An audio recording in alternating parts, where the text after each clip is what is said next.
Hello, good morning. Today I will share with you the prologue of my first novella. Okay, so I had written this novella entitled The Treasure Beyond the Riverbend. So let us now start. Marilyn noticed that the road is now cemented. She can smell the grains ripe for harvest in the rice field. There is no water in the falls. It is filled with dried leaves and coconut husks.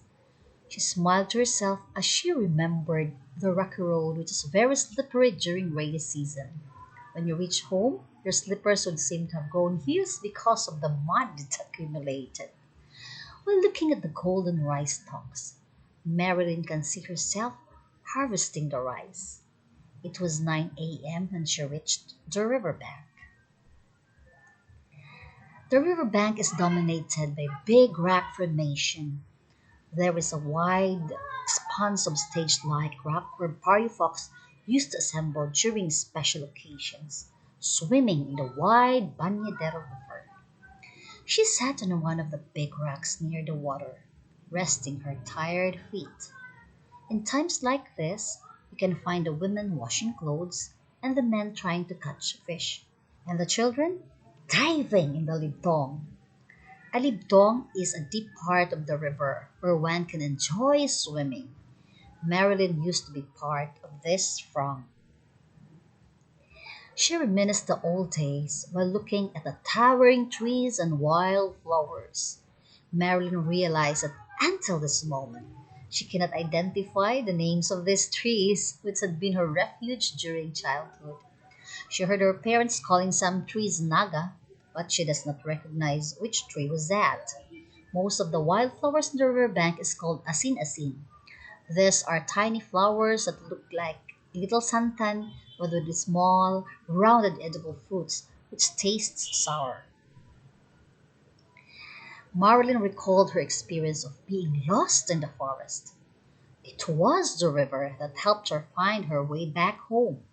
She just listened and followed the sound of the flowing river. It was a big relief when she found herself in this riverbank. From the time on, whenever she felt afraid or hurt, she hid herself in some cave-shaped part of the riverbank and dried swamp. Marilyn felt sad because the holes that you can see in the riverbank now are not swamps for carabaos. The Bayou Fox turned the riverbank into a mining site. Marilyn set her eyes on the riverbed. In this place happened the most painful experience in her life. How did it start? 3 years ago. The voice of her ex boyfriend rang in her ears. Biko. Marilyn giggled and faced the smiling Ebong. Biko is Ebong's pet name for Marilyn, which means baby ko or my baby. Bong Marilyn responded with the nickname he gave to Ebong as her king. Sorry, I was not here yesterday when you came to see me. No, it's okay. Gemma offered her delicious rice cake, and I went home food with food and laughter. Your sister is so funny.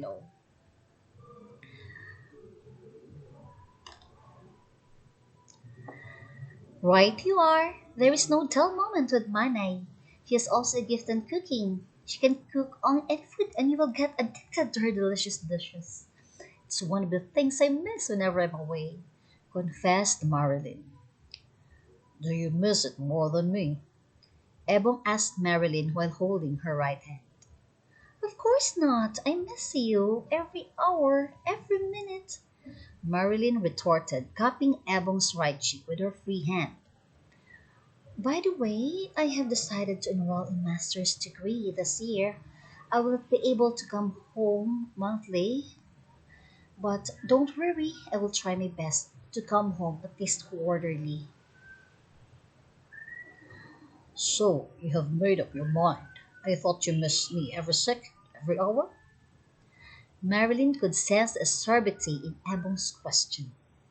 Yes, Bong King, but please understand that this is also for our future. My colleague says it's a lot advantageous if I take MA as early as now.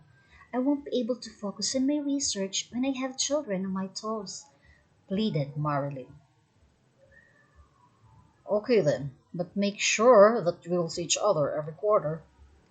Thanks, Bunking, for understanding, Marilyn exclaimed and hugged Ebon.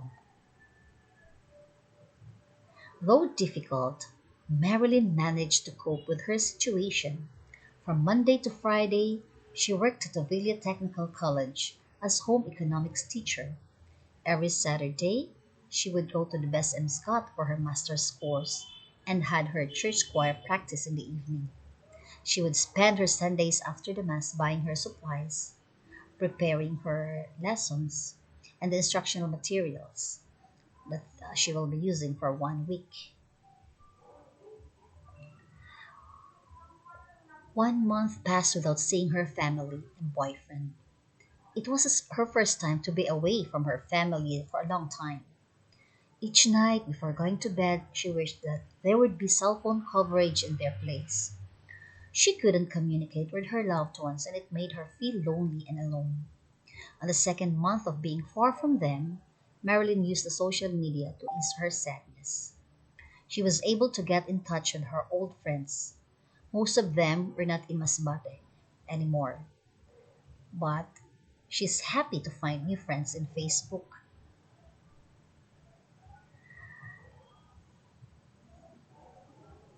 Marilyn was so excited when it was her time to go home.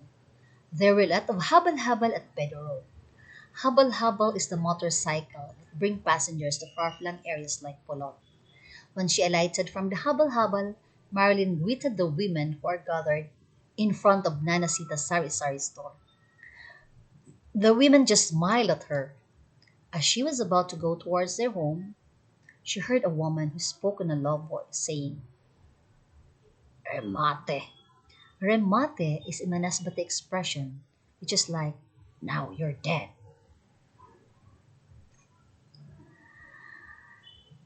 Her excitement dwindled when she found the house empty. Where were they? After putting down her things, Marilyn decided to look for her family. She went to the direction of the rice field. The rice were already harvested. Those were newly planted when she left for the city to work. While walking on the side of the field, peeping through the line of big trees, Marilyn's thoughts were centered on Ebon. It was her boyfriend's birthday. She bought him a polo as her birthday present. Marilyn couldn't see anyone around, so she went to the river, hoping she would find his father fishing, her mother and sister washing clothes. Dun, dun, dun, dun.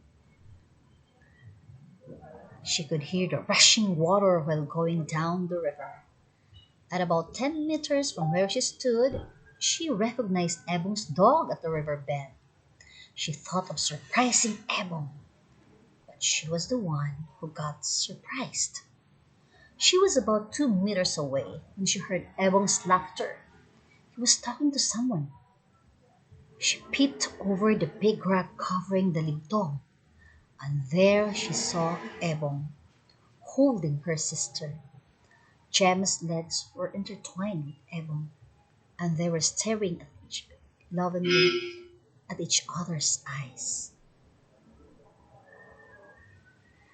She ran home to the welcoming arms of her mother. She cried her heart out. She couldn't determine why she's still alive because she could hardly breathe. Can I take this, Mama? Marilyn asked her mother in between sobs. Chatnilda brushed the hair of her youngest daughter with her right hand. Time heals all wounds, my dear daughter. You will overcome, assured Chatnilda. Ebong and Gemma appeared at the door. Gemma was also crying. Ebong rushed to Marilyn's side. I'm so sorry. You don't know how sorry I am. Ebon was trembling when he touched Marilyn's limp hands, but the woman wriggled at the touch. Don't touch me! I don't want to see you ever again. I hate you. Go! Marilyn shouted in disdain. Ebon backed away. He turned towards the door, casting a remorseful glance at Marilyn. Gemma hugged her sister after Ebon left. How could you do this to me? Marilyn posed a painful question to her sister. I could never imagine you, of all people, doing this detestable thing. Don't you know the word delicadeza? I thought you're the best sister in the whole world. Well, damn it, you don't even know how to be a sister. No, please let me explain. I don't know it will come to this, cried Gemma. You know I love you. You love me? Marilyn laughed bitterly. You loved me, yet flirted with my boyfriend? How dare you say you love me? That's enough, Marilyn. The low but firm tone came from their father. You will just hurt yourself that way. Stop being scornful. Gemma is still your older sister. Nothing can change that. I understand you're in pain because of what you discovered. Nevertheless, do not lose yourself in resentment. Hatred is a poison for your heart. Don't let your heart die. Your heart is designed to love. You may be right, Papa, but this excruciating pain here in my heart, it's hitting my head too. I can think clearly, complained Marilyn. You know it's not good to carry a grudge, Marilyn. Nilda interrupted. But we will not force you to make peace with them. We understand you enough. You're not a faucet. We cannot stop the pain when we want to. As I've said, time heals all wounds. Let us just bide with time. Okay. It was very heavy drama. Okay, anyway, let us just continue this in the next episode. I hope you had enjoyed watching my first novella. Bye.